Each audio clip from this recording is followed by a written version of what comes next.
One of the quietest battles we fight every day is inside our own mind. Overthinking doesn't arrive with noise or chaos. It doesn't crash like thunder or roar like a storm, but it quietly steals our focus, our peace, and our joy. We replay old memories, trying to fix moments that are already gone. That one decision we regret, that one word we wish we hadn't said. And then we worry about the future. What if I fail again? What if I'm not ready? What if I'm not enough? Our mind builds walls that we can't see, and we end up locking ourselves inside them. The cruel part is that we hold the key, yet we forget we can open the door anytime. Today, stress, pressure, and endless comparison make this habit even worse. We think it's normal to live with constant worry, but deep down, we know it's not. Overthinking drains our energy, delays our dreams, and turns simple moments into heavy battles. That's why today's story is for anyone who wants to take back control, to master their thoughts before their thoughts master them.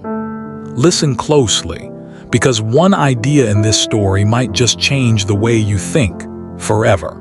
In a quiet mountain village, there lived a young potter named Aaron. He was known for his talent. His hands could shape clay into art, yet his shelves were often empty. While other craftsmen filled their stalls each morning, Aaron would sit outside his workshop, staring at the clay, thinking, "What if it cracks again?" he'd whisper. "What if people don't like it? What if I waste my time?" Day after day, his thoughts became heavier than the clay itself. He would plan, dream, worry, but never start. One afternoon, an old traveler stopped by and watched him sitting idle. "Why don't you create?" he asked gently. Aaron sighed, "Because what if it goes wrong?" The traveler smiled. "And what if it goes right?" That night, those words echoed in Aaron's mind like a drumbeat. For the first time, he shaped a pot without thinking about failure. The clay bent easily, the wheel spun smoothly, and when the pot hardened, it stood firm, not perfect, but his. He realized something powerful. The hardest part of creation wasn't shaping the clay.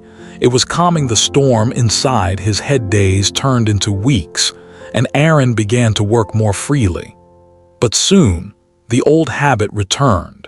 Each time a customer frowned or a crack appeared in his pottery, his thoughts rushed back like a flood. "Maybe I'm not good enough," he'd think. "Maybe I should stop before I embarrass myself." One morning, the same traveler returned and found Aaron sitting beside a river. "Why are you here again?" the traveler asked. "I'm tired," Aaron murmured. "My thoughts keep fighting me." The old man pointed toward the flowing water. "Do you see the river? It doesn't stop when it hits a rock, it flows around it. Thoughts are like water. Let them pass instead of trying to fight them." Aaron watched the current and noticed something. The river wasn't rushing, yet it never stopped moving forward. That evening, he began practicing stillness before starting his work. A few slow breaths, a calm heart, and then the first touch of clay.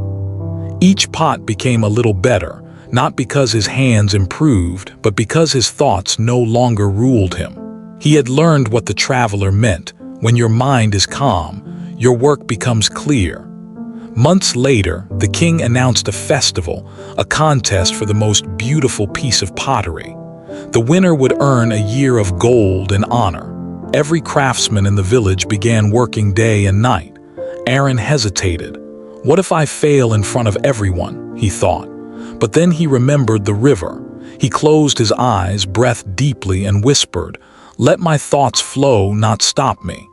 For 3 days, he shaped, broke, and reshaped his masterpiece. When he finally placed it in the kiln, his heart was calm. During the festival, his pot gleamed in the sunlight, its design simple but graceful, a reflection of his peace. When the judges announced him as the winner, Aaron didn't cheer. He smiled quietly, not because of the prize, but because he had finally mastered his own thoughts. Later, the traveler found him again and said, "You see, Aaron, the mind is like clay.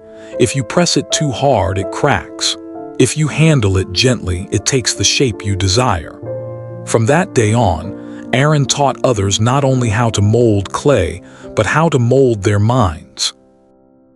Your thoughts are like clouds, they drift, they change, but they are not the sky.